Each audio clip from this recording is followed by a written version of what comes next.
इनने एक लाइन में पांचों को निपटा दिया। तो सूत्र का तो ये नियम है कि कम से कम अक्षरों में अधिक से अधिक बात कह दें। ऐसा कहते हैं आचार्य कि जब शास्त्र बनाने बैठते हैं और एक अक्षर कम हो जाए माने अर्थ कमी आवे नहीं, तो एक अक्षर कम हो जाए तो उन्हें जैसे गृहस्थ को एक पुत्र की प्राप्ति का सुख होता है ऐसा सुख होता है। तो उनने 2 लाइन लगा दी और इनने एक लाइन में वो काम निपटा दिया, तो महान काम हुआ ना। अब इनके पास एक लाइन बची, क्या करेंगे उसका, है ना। नमो अरहंतारम, नमो सिद्धारम, नमो आयदीयानम, नमो उपध्यायानम, नमो लोये सभ्य सावरम। 2 लाइनें हो गई। इनने क्या की, अरहंत सिद्धाचार्य, ये प्राकृत गाथा का हिंदी पद्यानुवाद है जो मैंने किया है। प्राकृत गाथा है मूल में ऐसे ही है। अरे अरहंता ऐसे अरुआ सिद्धा ऐसी गाथा है। तो दूसरी लाइन बची, तो क्या कहते हैं वो, अरहंत सिद्धाचार्य पाठक साधु हैं परमेष्टिपन्न, ये आत्मा की अवस्था। ये है क्या, ये 5 चीजें हैं क्या, इनका मूल मटेरियल क्या है। जो अपन कहते गहने होते हैं ना कि ये हार है, ये कुंडल है, कहते ये तो ठीक है, ये है क्या, सोना है कि चांदी है, ये बताओ हमें। तो हमें तो उससे मतलब है, तुम्हें हार कुंडल से मतलब नहीं है। हार कुंडल है पर्याय और सोना चांदी है द्रव्य। हम पर्याय दृष्टि वाले नहीं, हम तो मुमुक्षु हैं द्रव्य दृष्टि वाले। सोना ये सब आत्मा की अवस्थाएं हैं। कौन, अरहंत भी आत्मा की अवस्था है, सिद्ध भी आत्मा की अवस्था है, आचार्य भी आत्मा की अवस्था है, उपाध्याय भी आत्मा की अवस्था है और सर्वसाधु भी आत्मा की अवस्था है। ये सब आत्मा की अवस्था है। और आत्मा कौन है, तो कहते हैं आत्मा की अवस्थाएं, तो आत्मा ही है शरण। मैं तो आत्मा की शरण में जाता हूं, मैं पंचविंशति की शरण में क्यों जाऊं। उसमें क्या लिखा था, अरहंते शरणम पब्बज्जामि, सिद्धे शरणम पब्बज्जामि, साहु शरणम पब्बज्जामि, केवली पनत्तो धम्मम शरणम पब्बज्जामि। ये कहते हैं नहीं, मैं नहीं, मैं तो अकेले अपने भगवान आत्मा की शरण में जाता हूं, क्योंकि ये 5 अवस्थाएं आत्मा की ही अवस्थाएं हैं। क्यों है ना उससे बड़ी बात कि आत्मा की अवस्थाएं, इसलिए आत्मा ही है शरण। कि मैं तो आप आत्मा की शरण में जाता हूं, तो यहाँ पर में शरण जाने की बात ही नहीं है। समय तो हो गया लगता है, लेकिन एक बात कहे बिना मैं बंद नहीं कर सकता, 5 मिनट लगेंगे। करूं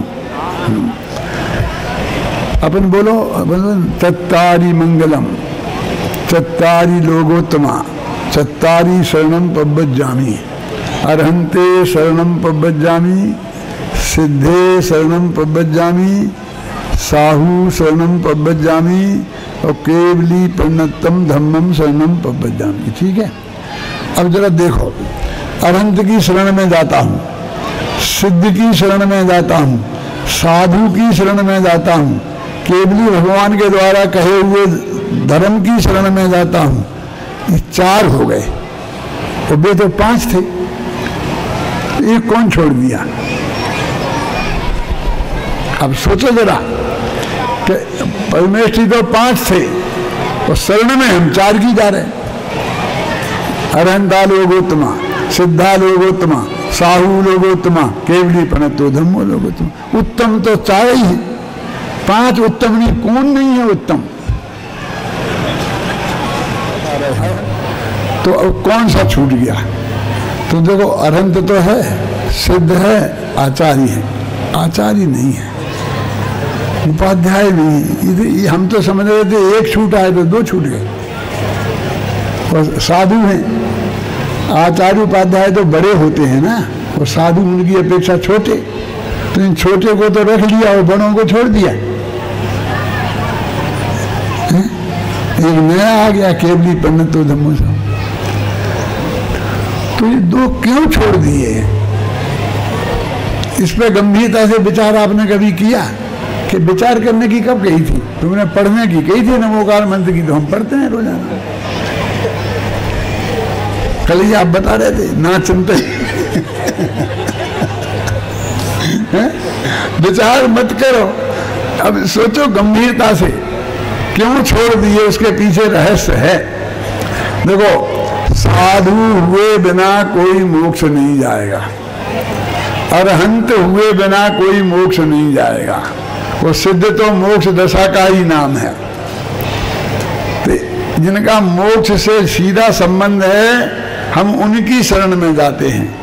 आचार्य और उपाध्याय की गारंटी नहीं है कि वे मोक्ष जाएंगे, बल्कि उल्टी गारंटी है कि जब तक वे आचार्य और उपाध्याय पद पर रहेंगे तब तक मोक्ष नहीं जाएंगे।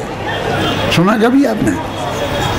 एक आचार्य के सैकड़ों शिष्य मोक्ष चले जाते हैं और वे वहीं टंगे रहते हैं, नहीं जाते हैं।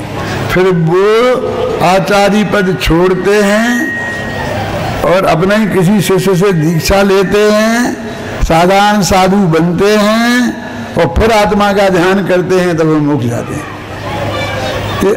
आचार्य और उपाध्याय के पद है ना, एक तो प्रिंसिपल का पद है और एक प्रोफेसर का। उपाध्याय माने प्रोफेसर और आचार्य माने प्रिंसिपल। ये पठन पाठन का काम करते हैं और जो प्रशासन का काम करते हैं। तो जिनके माथे भार, बे डूबे भव भार में, हम तो उतरे पार, झोंक भार को भार में। समझ आए ना? उनके माथे पर भार है शिष्यों को संभालने का, उनके माथे पर भार है शिष्यों को पढ़ाने का। ये भार भी जब तक माथे पर रहेगा, मोक्ष का दरवाजा बंद है। जरा ये परम सत्य है कि मंगल में, उत्तम में और शरण में इन तीनों को छोड़ दिया है। आचार्य ने संकेत दे दिया है, फिर भी आज कोई दीक्षा लेना चाहता है तो सबसे पहले ये देखता है किन से आचार्य दीक्षा लूं। अब एक कोई नई उम्र के आचार्य हैं, कहते इनके पास लेने से क्या फायदा, अभी 50 वर्ष तक तो भी जाने वाले नहीं है, मुझे कोई चांस ही नहीं है आचार्य बनने का। तो जो 80 वर्ष के हो गए हों, 90 वर्ष के हो गए हों, जो जाने की तैयारी में है उनके पास चलो तो साल 6 महीने नहीं, जो वे गए और हम आचार्य बन जाएंगे। अरे भाई, आचार्य बनना सौभाग्य की बात नहीं है, ये तो मोक्ष के मार्ग में और प्रतिबंध है। ख्याल में है ना? इसलिए इस नमोकार मंत्र के इन शब्दों में उनका नाम नहीं रखा, न उन्हें उत्तम कहा, न उन्हें मंगल कहा और न उनकी शरण में जाने की बात कही। इसलिए हम आत्मा ही है शरण। अरहंत सिद्धाचार्य पाठक साधु हैं परमेष्टिपन, आत्मा की अवस्थाएं आत्मा ही है शरण। तो वो नमोकार मंत्र में कहां से कहां तक नमो अरहंता नमोकार मंत्र बोलो, ऐसो पंच नमोकारो बोलो, अरहंता मंगलम सिद्धा मंगलम बोलो और अंत में साहु शरणम पब्बजामी। इतना लंबा हो गया ना तुम्हारा नमोकार मंत्र, इसको उनने 2 लाइन में बांध दिया और कोई नकल नहीं की, अपनी अलग बात रखी और वैसे ही नहीं रखी, तर्क और युक्ति के साथ रखी। तर्क दिया कि ये आत्मा की अवस्थाएं हैं, इसलिए मैं तो इनकी ही शरण में जाता हूं। तो ये आचार्य कुंद कुंद का नमोकार महामंत्र है। नमोकार महामंत्र की विशेषता ये है, उसमें किसी व्यक्ति को नमस्कार नहीं किया गया है, उसमें कुछ मांगा नहीं गया है। अत्यंत पवित्र भाव से अपने जो इष्ट देवता है पंच परमेष्टि, उनको स्मरण किया गया है। हम सभी नमोकार मंत्र का स्मरण तो रोजाना करते ही हैं, कम से कम 9 बार बोलते हैं। ये जो भाव मैंने आज बताया है, इसे ध्यान में रख करके बोलेंगे तो कुछ और सातिशय पुण्य का बंध होगा। मोक्ष तो नहीं मिलने वाला है, उसकी बात तो फिर करेंगे कभी।